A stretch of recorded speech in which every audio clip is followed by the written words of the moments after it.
daawadayaal ku soo dhawaada barnaamijka Cafi iyo Masaamax.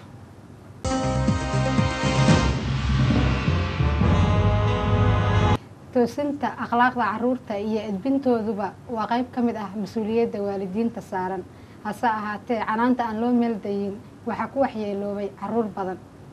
Haddaba su'aashu waxay tahay si loo edbiyo ilmaha ma loo baahan yahay in ciqaab la adeegsado.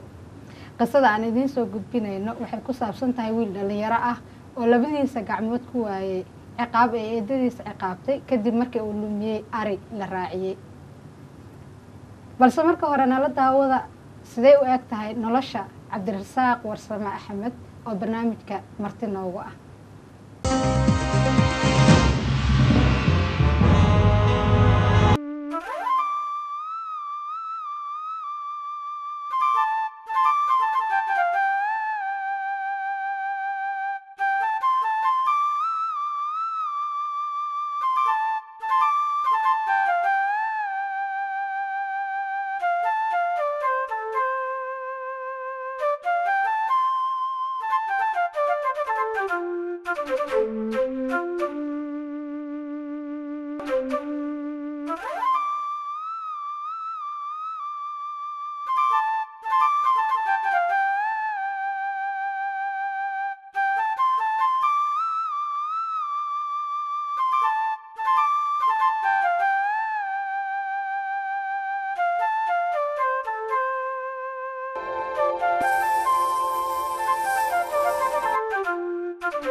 Aba salaasoo soo tukaday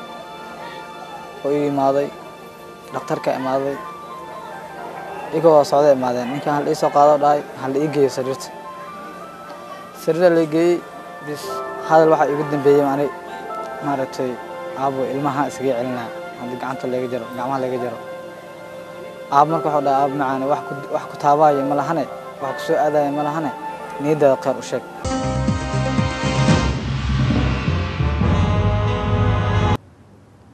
Cabdirasaaq ku soo dhaw barnaamijka Cafi iyo Masaamax. Inta aanan u guda gelin qaybta kale ee qisadaada nololeed iyo sida dhibku kuu soo gaaray ku saabsan bal marka hore waxaad iiga sheekaysaa noloshaada inta aadan gacmaha ka go'in ka hor. horta salaam kadib horta assalaamu calaykum waraxmatullaahi tacaala barakaatu. aniga marka hore waxaan ku dhashay gobolka Galgaduud gaar ahaan caasimadda Dhuusamareb ku dhashay. marka ilaa amkiisa anoo ku koray anoo yaraa marka ilaa amkiisa aabe iyo hooyada kala tageen markay kala tageenna maaragtay waxaa la dhahay ninkan aabbo waxuu dhahay maaragtay wiilkaygaa rabaa maaragtay hala iisoo dhiibo hala siiyo camal. marka dambe ilaa aminkiis wiilkii markii maaragtay ii sheeg oo aabba la dhahay hala siiyo yani hooyaa la dhahay hala siiyo wiilkii. ilaa aminkiis hooyo waxay tiri marka kusiihaa wiilkaaga waa la siiyey. kabacdi aabbo wuxuu ii geeyey eedda aabba dhalatay waa si dhalatay. markii hooyo iyo aabba ay kala tegayaan meeqa sana jirtaa?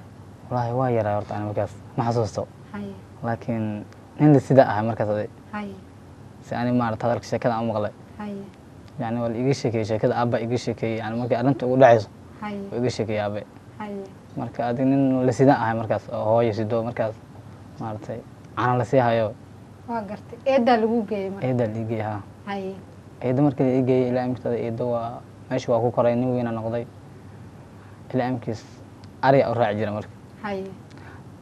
marna maarata ariga raaci jiray marna geelig aan goobi jiray bis haye oo dhanka cidda u soo rari jiray. kabacdi markii dambe arrintan marka u dhacayso yani arigaan lumiyey marka aniga. haye ariga sidoo kaaga lumay markaas? ariga subaxaan raacay. haye subaxii markaan raacayaa maaragtay waxaa le maarata arigii markaan raacay waxay maray adiga dohorada camal tahay qorax kuleel tahay maaragtay aan arigii markuu hargalaan iska seexda aniga inta oon qabtaa cid biyo inta u doontay imaaday. haye ciddii biyo u doontay imaaday arigii ko ii hargalay aan seexda ana. haye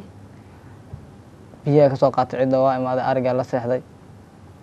geed agtiisaahan seexday marka aniga ariga haye anagoo iska hurdo ila tagta arigii iska dareera marka. haye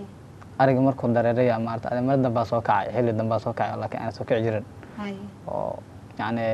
arig dabaqadii maarata ariga inta u dambeeyay maarata ay sii socoto. haye kabacdi roobna waa jiray arigaa marka ilaa inta kacayaan caagii aan wata qaatayaan garabka gashtaan markaas aan raadiyay arigii. haye adiga oon arigii 12 camal maqnaatay. haye markuu maqnaaday arigii habeenkii xaafadda keenay. xaafadda markaan keenaya ilaa aminkiis maqribada camal xaafadda keen arigii. haye cunuga marka iyadu ay dhashay oo waxara la jiray iyadu ma dhalin laakiin eeyi oo ahayd oo wiilkeeda dhalay arigii waxara kusoo daaya marka. haye arigi marka waxara kusoo daaya yani arigii ma kala ceri kartid mugta laba qofood tin marka wax badan iyo maarata ari badan iyo waxara badan ma kala qabi kartid. haye ilaa aminka sidii ariga caanihi waa ku nuugay ariga marka haye waxara weyn nuugeen. haye kabacdi marka isnuugina maxaa la dhahay niyo 12 neef oo lumayna weli waa maqan weli waa maqan hal lama oga laakiin arig tirsay maarata lagu habeenkii la tiri doonaa. haye ilaa aminkiis adiga arigi markii waxaray isnuugeen oo yani waqtigii habeenimo la imaaday oo habeenkii waxa la maagay marka waxaray waa la kala qabtay waa xirnay eedada markaas laakiin way maqnayd ayada haye oo magaalkii markaas waa u doontay raashin waa u doontay markaas haye oo ku maqnayd. haye ilaa aminkiis markii dambe way imaatay ariga habeenkii markii waxaray u day maagtay waa seexanay aniga cunuga waa seexanay. haye markaa seexanaya eedda imaata aragnay kabacdi waa soo kackacnay arigaa markii dambe maarata ishaga waxaa la maagay waxaraha loo daayay. haye ariga waxay aragtay ari maqan yahay haye oo maaragtay waxarihiisuna maarata 3 camal ay ka maqan yihiin oo yani ay ari la-aan yihiin 3dii. haye kabacdi markii dambe ilaa amarkiis habeenkii wayna dishay yani ariga waxariha loo daayay inta kalena markii dhexda kala soo hareyna 3da ariga wax loola daayay bis. haye asaga waxaa dhacaa arigi maarata ii sheeg maxaa arigi maxaa ku dhacaa ariga kala maqnaa. haye iyada arigi waa maqnaa oo dhumaan dhaca nina maarata waa raadiyey meeloo saantiis iga tirtana waa waayaan waa gara waay. haye kabacdi adiga maxaa sababay maxaa uga hartay maka seexataa lee dhahayno. haye maxaan iyada aniga waa seexdaan dhahay kabacdina ariga wuu dareeray saasayna maarata arrintu noqotay. kabacdina ariga intii badan waa keenaan dha aniga. haye arigana waxraa maarata ninkan waxraa u dhiibtaa maarata oo kusoo daayay haye bis ilaa amkiis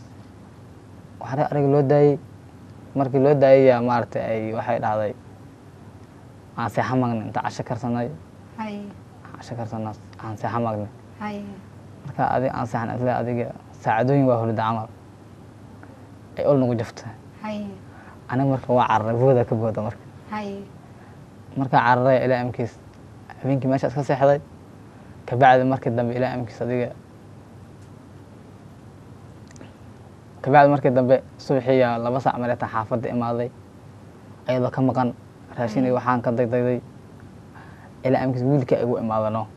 habeenka xagee seexatay marka banaanka ku weeyda habeenkii banaanka weeyda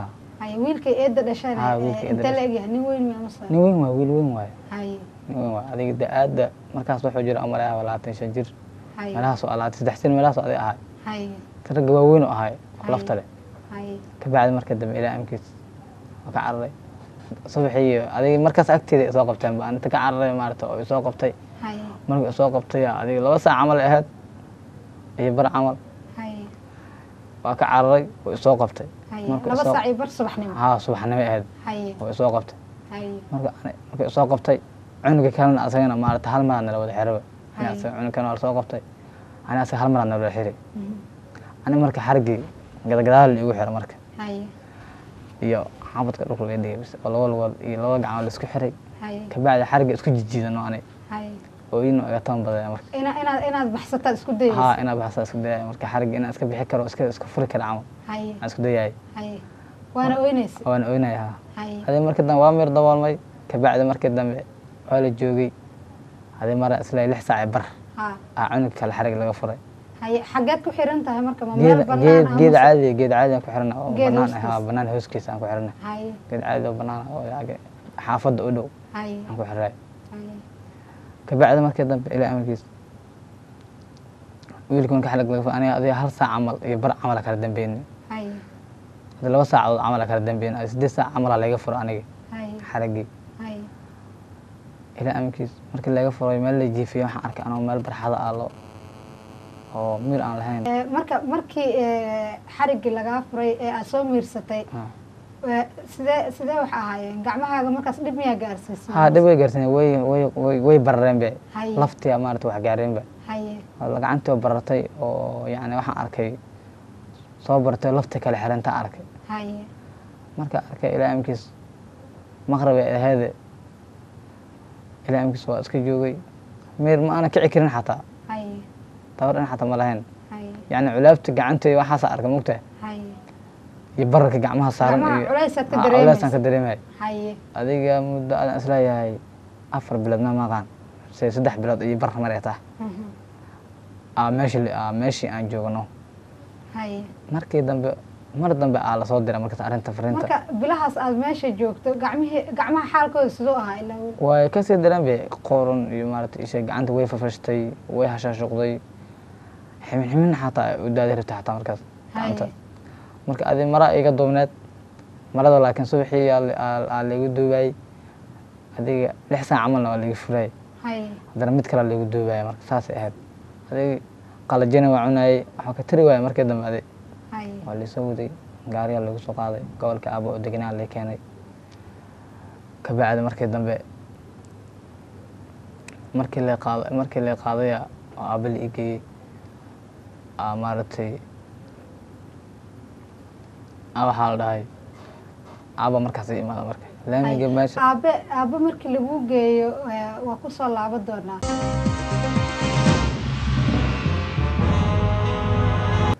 daawadayaal markana ku soo dhawaada warbixinta barnaamijka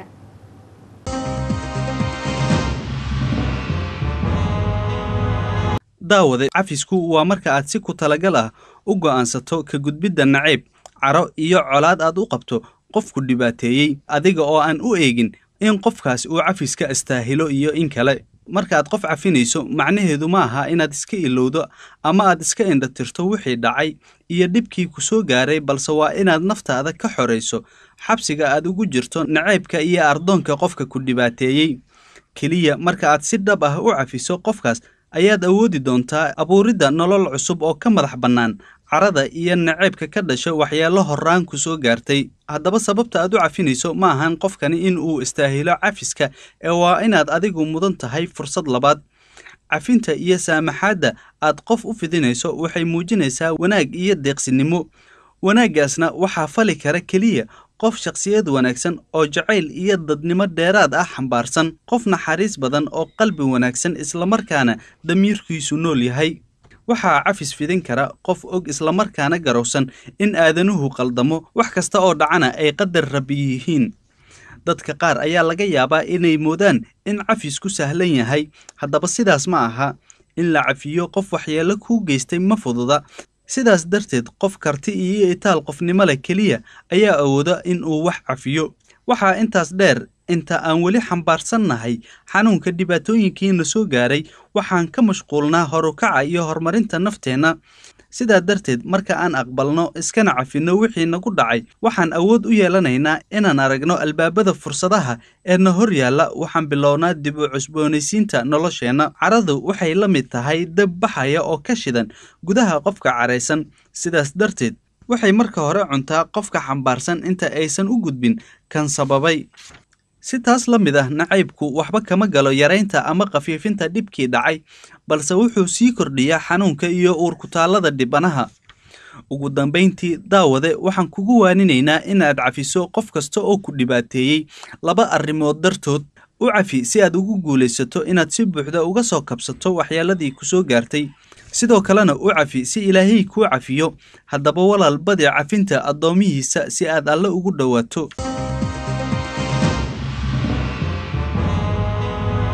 cabdirasaaq, xaaladda aad ku sugnayd 3daas bilood, gacmahaagii oo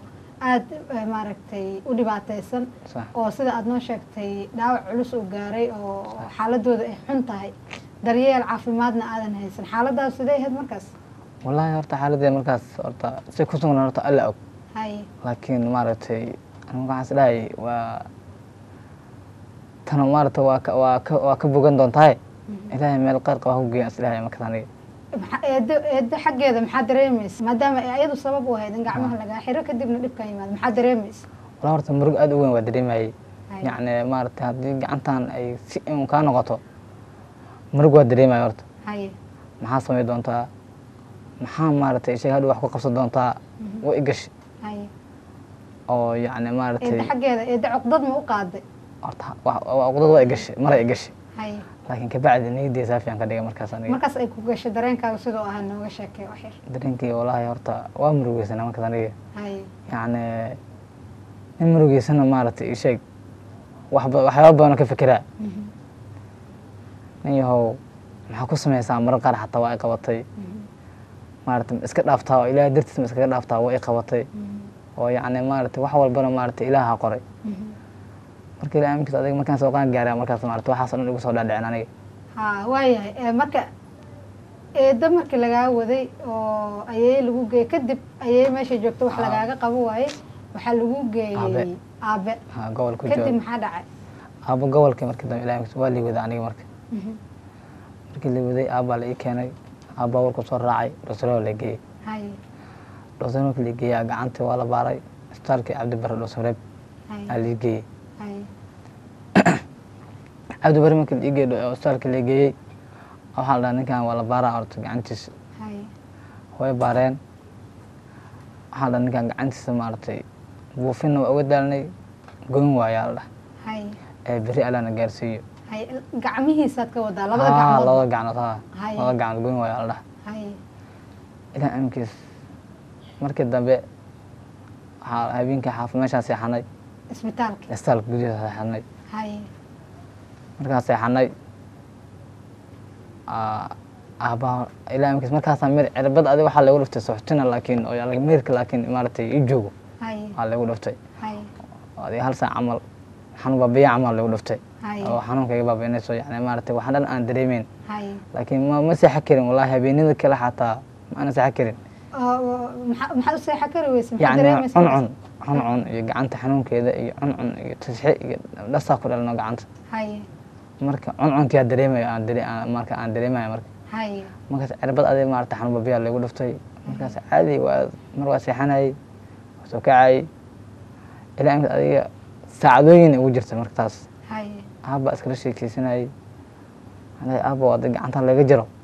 maxaa maaragtay ii sheeg maxaa faa'iida? yacni gacantiidu maaragtay haddii laga jiro maxaa wax ku qabsanaa? yacni qof waa isdagaali karnaa meeshan asxaabaa joogto dhallinyarada joogto waa la is afgaari karaa. hadhow maxaa iskaga celinaa maxaa isku maaragtay iskaga ilaalinaa camal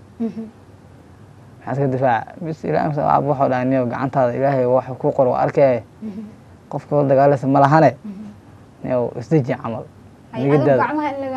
in la jaraa diidaneed markaas in la jaraa diidana marka aniga oo yacni aaba xataa isbitaalka la xataa meelahaas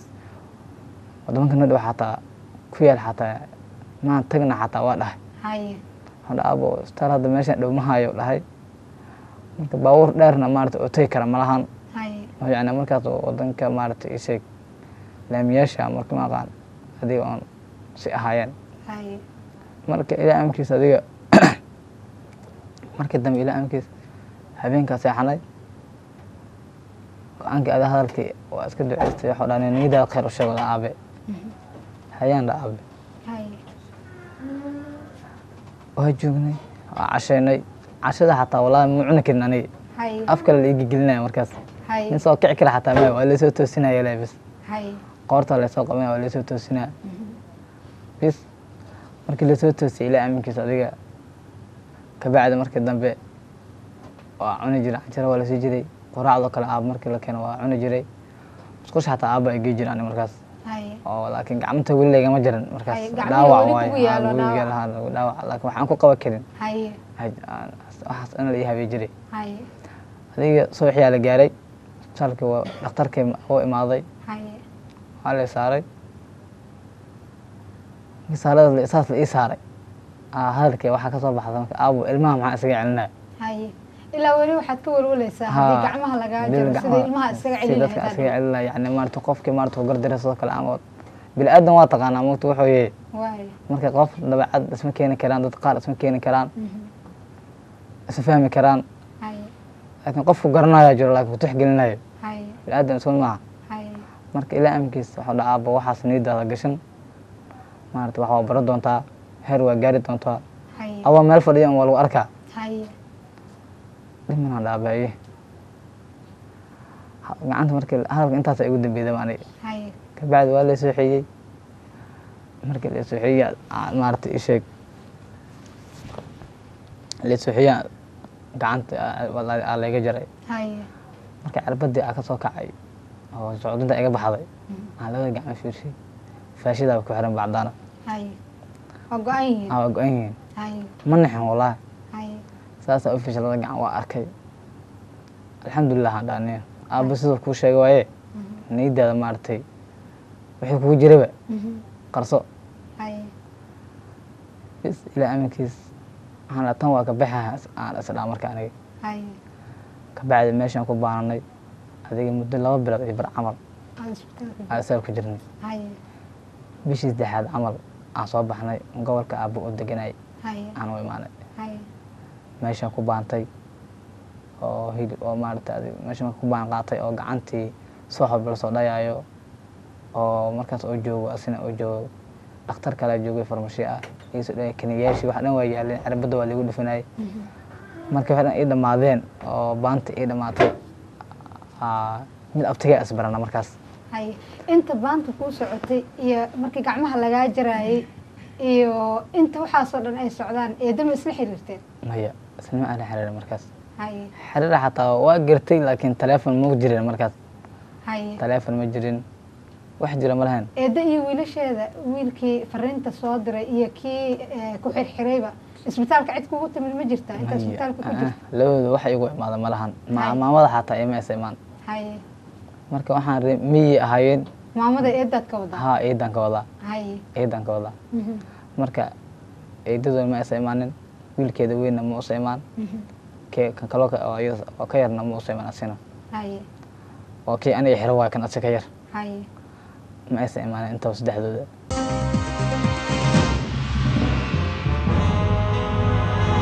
markana nala daawada sheekh cabdulxayi oo ka hadli doona waxa ay diinta islaamku ka qabto cafinta qof dhib kuu geystay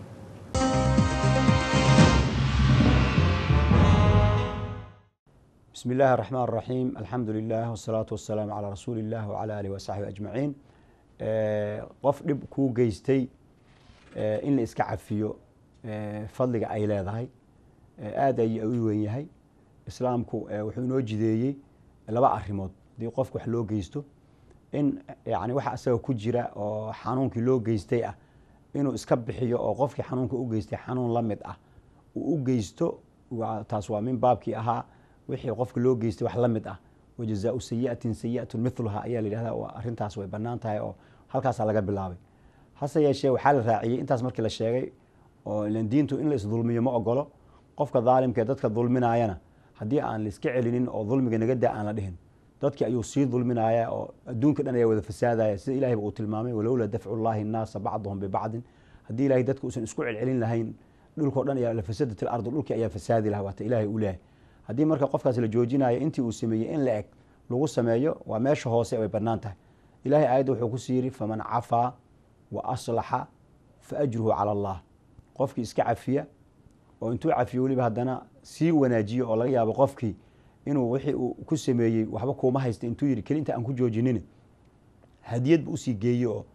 calaaqaadka sii wanaajiye oo ruuxii wax laga hadlayaba asaga ma ahane asaga in wax loo qabtay oo kale ula dhaqmo qofkii asaga xumaatada ku sameeyey, qofkaas waxaa layidhi fa ajruhu cala allah. abaalka la siinaayo ilaahay korkiisa ayuu ahday. bimacnaa wax xisaaban ma ah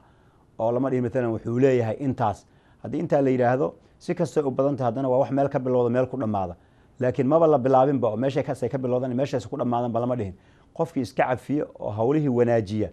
abaalka la siinaayo ilaahay unbuu ka sugayaa. ilaahay subxaana wa tacala naxariistiisu way ballaaran tahay, bixintiisu waa wax aada u weyn. qofka waxa uu siinayo waxa loogu qariyey qofku inuu yani arrintaas raadsado oo yihahdo wax weyn ayaa meeshaas ku jira ayaa loogu qalbi qaboojinaya, ilaahay ayaa ajirkaas ka siinaya. aayad kale ilahi wuxuu ku yidhi walaa tastawi alxasanatu wala sayi'a, ma sinna isku midna ma aha wanaagga iyo xumaatadu. oo bimacnaa qof xumaan kugu sameeyey inaad xumaatadii ku samayso waxaa ka fiican xumaanuu kugu sameeyey inaad wanaag aada ugu bedesho. ma sinna xumaan iyo fiicnaan. walaa tastawi alxasanatu wala sayi'a idfac bilatii hiya axsan, midda ugu fiican ku celi. axsanku marka waxay tahay waa inaad intii lagugu sameeyey in la eg aad ku samayso way banaanayd. cafin ood waxba u raacana way ahayd. inaad intaas sii dhaafto waxna u haysanin cafisana waxna sii siiso waa midda ugu sii fiican. marka haddaad sidaas yeesho wuxuu noqonayaa qofkii wax kaa haleeyey oo aad cafisay oo yani aadan waxba ka aarsanin kaanahu waliyun xamiim. qof wuxuu noqonayaa aad kuu jecel. qofkaasna waxaa looga raayaa arrintaas ayada ah. markaas waxaa la sheegay nin ayaa wiilo laga dilay. markaas dadkii ka dilay yaa intuu ka celiyey dhalinyaro xanaaqsan oo dadkiina laga dilay ayaan usoo aarayna. wuxuu yihi anaa dhale iska dhaafa, haddana qabiilkiina ma ahan qofka hadduu dhinto meyd ayaa la yihahdaa maahane qabiilkaasuu yahay lama dhehe meydka soo bixin bale waa dad dhintee iska dhaafa. dadkii ka dilay ogaaskooda intuu u tego wuxuu ku yidhi hadiyadan qaado, waxaana kugu keenay arrintaas ayada ah inay dhammaatay oo aan waxbana ku idin haysanin, abaalkeedana yani meel kalean ka helaynaa. adigana waxaan ku siiyey xoolahan, laba mid u qaadataa doonto adiga, ama cabsi u qaado aan idinka cabsanayno, ama tolnimo u qaado aday kuu taallaa. intay isku yaxyaxeen isku xishoodeen yaa waxay yani wax badaa-ana keeneen, ballanna waxay ku qaadeen mar dambe inuuna xaggooda wax dhiba ka imaanaynin. halkaas waxay ahayd marka haddii wax la dilay haddii dhinac kale wax dilaan waa un la isdildilaya, arrintii ma dhammaanayso. laakiin arrintii waxaa lagu soo afjarayba kii wax laga dilay ayaaba hadiyad bixiyeyba oo yidhi wakaas nabadii ka dhacday. yani waxay noqotay dadkii say u walaaloobeen inayna mar dambe ayna dib isugu laabanin. marka qofka wax ka hadleeya haddii uu cafiyo adduunkana qofkaas wuu ku qiimo ku yeelanaya oo qiimahaas ayuu tixgelinaya, aakhirana ajir ayuu ka helaya. qofka wax cafiyena nabiga sal allahu alay slam xadiid yaa wuxuu ku leeyahay nin ayaa nabiga weydiy wuxuu rasuulka ilah waxaan leeyahay qaraabo anugu waan xiriiriyay ayaguna way igooyaan, anugu waan u ixsaan fala ayaguna waa i xumeeyaan, anugu waan u dulqaata ayaguna way igu xadgudbaan ee seen yeelaa. wuxuu yihi haddii sidaas aad u tilmaantay arrinku uu yahay waxaad la mid tahay sidii adoo dambas kulul cabsiinayo oo dambas yani dembiga ay kaa gurteen ama xaggaaga ka soo gaaray ruux dambas loo qaso la cabsiyey sida uu u khasaarayo ee u dhimanayo calooshiis u googo-aysoo kale sidii adoo dambas cabsiyey ayaad la mid tahay. adigana ilaahay ayaa kuu kaalmaynaya intaas aad ku sii socoto oo aad sidaas aad ku wado. marka fiir meesha wax laga helaayo ma aha qofkii wax kugu sameeya inaad ka aarsato ma aha. meesha wax lagu helaay waa qofkii oo la iska cafiyo. maxaa yeelay ilaahay ayaa kuu kaalmaynaya walaa yazaalu macaka min allahi dhahiir maa dumta calaa dalik. ilahay xaggiisa kaalmo ayaad ka haysataa inta aad sidaas kusii socoto. marka in insaa lagu sii socdo oo cafiska la badiyo ayaa loo baahan yahay. ummadaha wax noqdaa ee hogaanka noqdana waa dadka wax cafiya. saas daraaddeed cuqdada iyo isnacaybka waxaa ka wanaagsan istasaamaxa iyo iscafinta. aad ayaan ugu baahannahay ummaddeena soomaaliyeed oo dembiye badan la kala galay. intii dembiyadii la isu qirto in la isu cafiyo oo qofkii wax laga hadleeyey inuu cafiyo. maxaa yeele haduusan cafinin qofkaas oo la ciqaabo hadhow asaga wax natiija uu ka gaaraya ma jirto. qofkii baa la gubaya oo la ciqaabaya, asaga laakiin wuxuu ajir ka helaya marka uu cafiyo. marka walaalkaana yani dab ha ku ridin adiguna ajir la-aan ha noqonine qofkii wax laga hadleeyo walaalkii ha iska cafiyo midka wax halaynayana wax halaynta iska daayo intaas ayaan kusoo gabagabaynaynaa barnaamijkaas wasala allahuma calaa sayidina maxamedin wacala alihi wasaxbi ajmaciin asalaamu calaykum waraxmat ullaahi wabarakaatu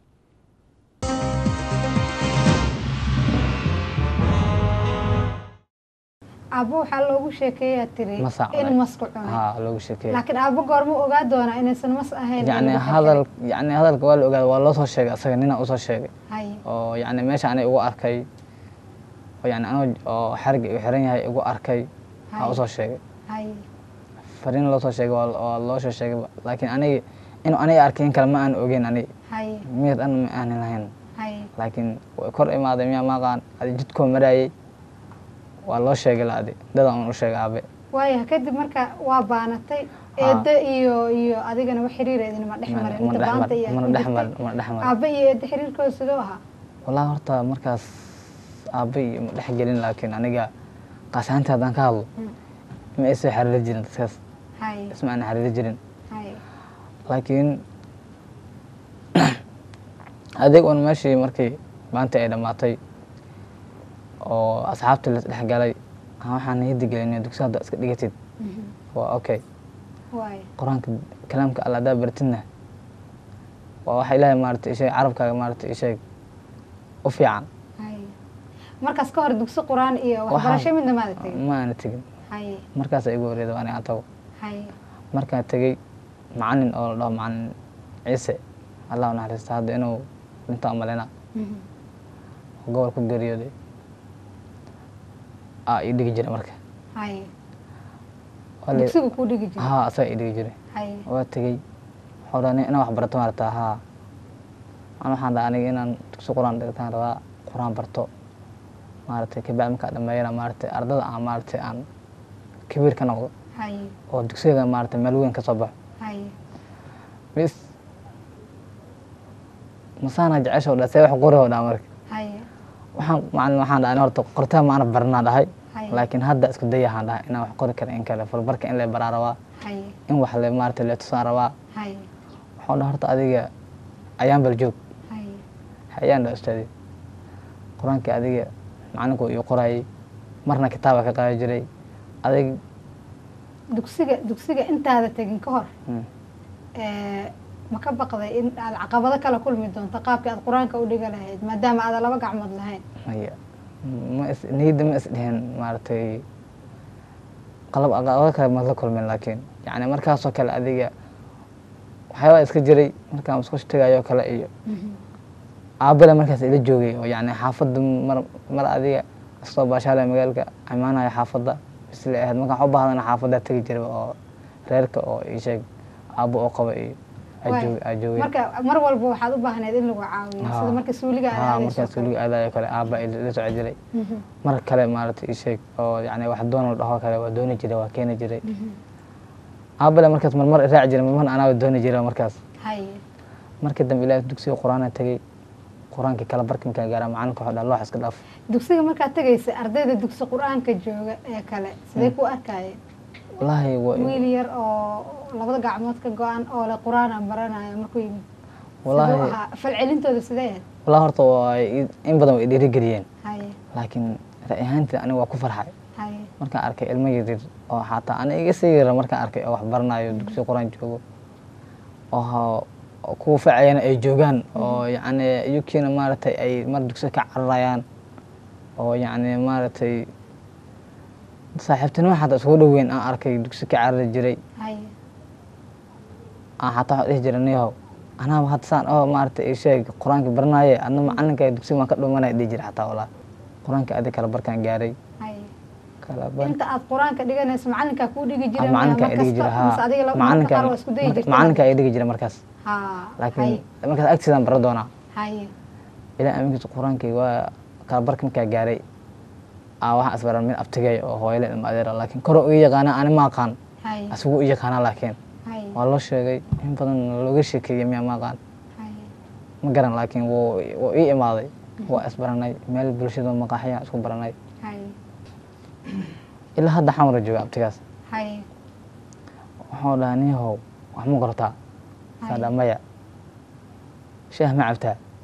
waa cabaan laakiin waa la siiyaa haye ina adi isbartay laga rabaa oo dhaaniyo waxaas dhan haye markaasoo shaah ay soo shubay markaas ka hor marka wax aad qabsan wax aan karto qaban karin ma lahan markaas wax ma qaban karin be haye hal xab ma qaban karin xataa iskuma dayi jirin xataa laakiin inaan isku day waa jiray laakiin yani wuu jiray laakiin markaas ma yani wax si fiican isii baray asaga kasii jirano waaye marka shaah uu kuu soo shubay ha shaah ii soo shubay haye qabo dhaaniyo shaahaniyo haye cabaara oo qabo shaah soo qabo dhahay qabo haye waa qaaday saan u qabo dhahay xataa waa xasuustaa markaas haye kursigaa fadhiyey saan u qabo dhahay haye waa qabtay afku dhaweeyda waa u dhaweeyey ilaa amkiis waa arkay waxuu dhahaa markaas qoran ku keenaa inaa wax qortaa rabaa haye shaahi sideed ku cabtay shaah sidoo ku cabay haa haye shaah markaas sidoo ku cabay ilaa amkiis qorayo ii keenay haye ul ul dheer oo qoraya oo ii keenay haye waxuu dhahaa oo buurin xataa way buureed aad u buureed waa xasuusta xataa ushad haye markaas gudaha xataa lagu jiray haye dadka dhan way yaabeen yani asxaabtii meesha joogto dhan ninkaa maarata wax sidii loo barayo way la yaabeen haye ilaa amkiis asxaabta kuwa isnaqana waa ku jireen kuwa aan aqoonna waa ku jireen haye bis adi qorigaa oo iisoo qabtay meel bacaad u geeyey oo dhul ah oo caadi oo nadiif ah haye fadhiisoo dhaa meeshaan haye qalinkiaan qabtay saan u qabo dha qalinki ana ila qabo Ushi. ana ila qabo dha Ushi. ushi haa Haye. hal gacan oo ku haya ana ila qabo dha marka labada gacan mid meesha kore qabo haye waa qabtay waxaan qoraa qoro dhah haye waa qoray markaan qoray la qoray oo dhah kaligaa qor haye ilaa amkis magaceygaan ku bilaabay markaas af soomaaliga laakiin si fiican u aqaan af carabi si fiican ma ogaan qor haye carabi caadiga qoraalka soomaaliga goormaad baratay adiga markaasaan bartay aniga haa markaasaan bartay oo yacni cabdi oo kale ma si loo qoro oo kale markaasaan bartay aniga haye asagaa kuu asaga ii yeeriye yeedhi haa asaga ii yeedhi haa haye asagas ii yeedhi haye bis markii dambe waa qoray markaan qoray dhaniyo saan ku wad haye buug qalin intuu iisoo gado dhaniyo saan ku wad kabacdi macalin xuseen la dhaho oo hadda gobolka jiro markaas bareefad iyo waxyaabo bilaabay haye bareefadkiisaa dhiga jiray waayo waxaan rabaa marka muqdisho sidaad ku timidaan rabaa inaan Marka- ogaado iyo sababtii aad u timid muqdisho waxaa iga waday abti oo isheeg hooyo la ilma adeer iga waday asaga waayo yacni aabbaa loo imaaday waxaa la dhaha ninkaan iyahow waxbarashaa la baraa marka abtigaas tabliiq u ahaa marka asaga haye tabliiq meesha aabba iska barteen oo mid ay is yaqaaneen oo yacni isbarto ahay waxuu dhaha ninkaan aniga hooyadiisa ilma adeeraan nahay haye ninkaan inaan maaragtay wax baraan rabaa oo tabliiq ahaanna xamar aan ku geeyo kabacdina maaragtay ii sheeg xagga aan wax ka baro haye adi xamar oo i keenay tabliiqa soo raacay isagoo hadalkaasa jiray diyaar ma u too dhaabe diyaar oo aan dhaabe mar haddii iskoolka inta iga barbaray oo saddexaad aan iga barbaray inaan maaragtay xamar wax ka barto waxbarasho dil ii wado diyaar oo ahaan waa baranaa waayahay inta aanan sheekada qaybaheeda kale ku laabanin inta aad ii sheekeynayso dhan waxaan dareemayay in waxbarashada aad aada u jeceshahay Sa- marka maxaa kugu dhiirigeliyay inaad wax barato maxay tahay sababta ku gaarsiisay inaad ilaa iyo heerkaas waxbarashada jeclaato wallaahi horta asxaabteeda markaan arkay inay maaragtay jaamacado iyo maaragtay sheeg madrasooyin ay dhiganayaan oo kitaabka cilmiga ay raacanayaan aan horta ay muujiso inaan maaragtay wax barto haye teeda kana waxaa igu dhiirigeliyay asxaab oo saaxiibo aan nahay oo isku meel aan kusoo kornay waayo oo yaraa saaxiibanaho maxaa dhebre la dhaho haye yar kaloo maaragtay mahad la dhaho asina hadda taa muqdisho joogo haye mid asaga walaalkiisa oo walaalo ay yihiinoo cumar la dhaho waayahay ay igu dhiirigeliyeen waxbarashada hadda ilaa iyo heer intee leegaad ka gaartay wallaahi maasha allah aada u weyn meel fiican aan ka gaaray meesheedu hadda maaragtay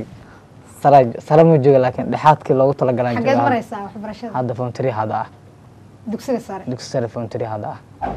waayahay meeqa sanaadna jirtaa hadda xilligaana joogo aniga hadda muddo ahaan 19 sana jir hadda war fiican waxbarashada guul waa ka gaartay oo nin dugsi sare dhiganaya tahay waxaan rabaa inaan wax kaa weydiiyo sida u egyahay mustaqbalka aad sawiratay oo aad rabto inaad gaarto sa wax iga sheeg nolol nooceaad rabtaa mustaqbalka aad rabto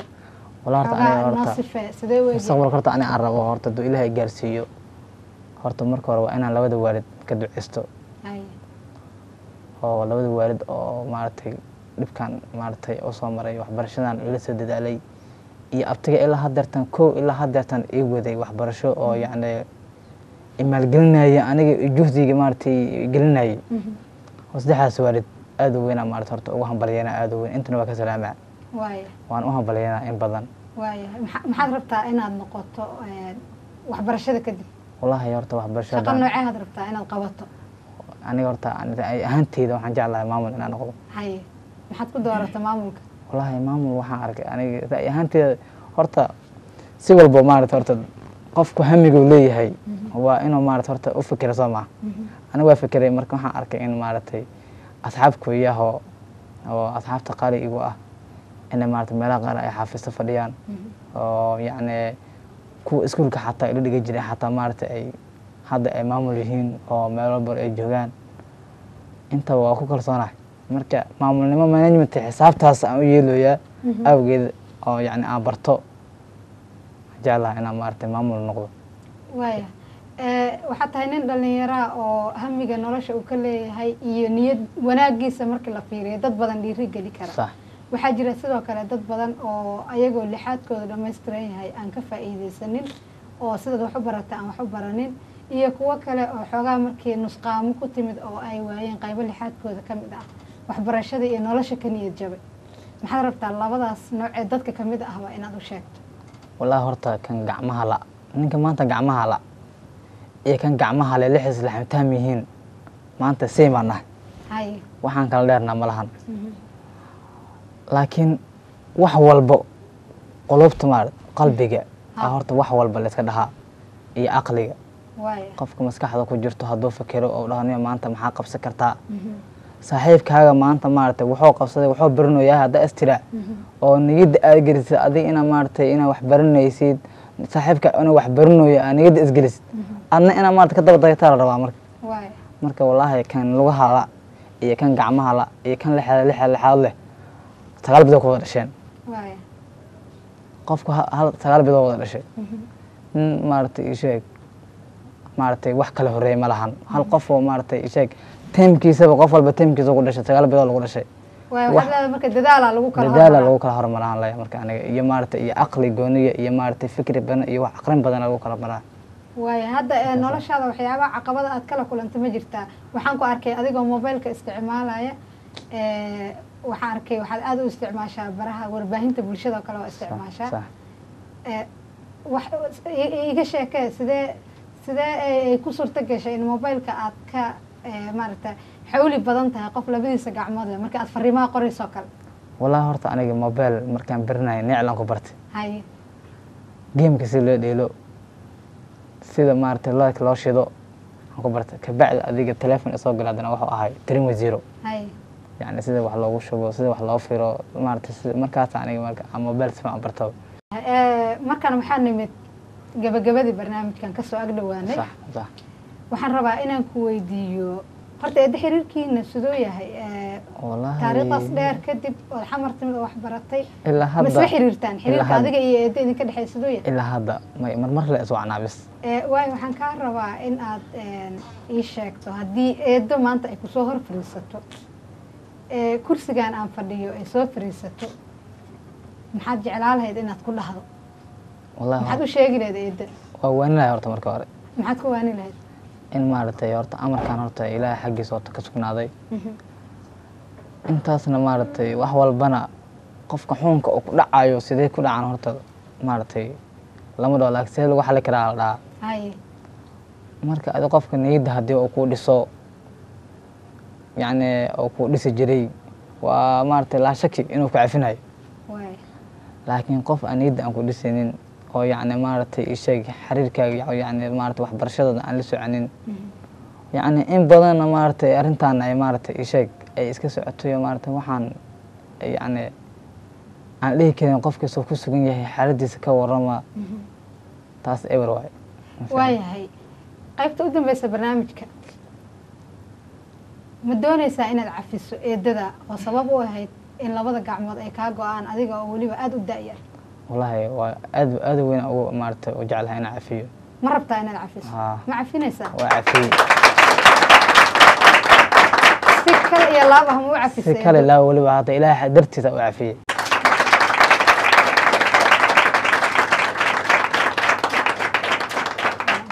waa tahay daawadayaal waxaan intaas kusoo gabagabeyneynaa barnaamijka cafi iyo masaamax oo maanta marti noogu ahaa Cabdirasaaq Warsame Axmed waxaan idinkaga tegaynaa ammaano Allah tan iyo kulanti dambe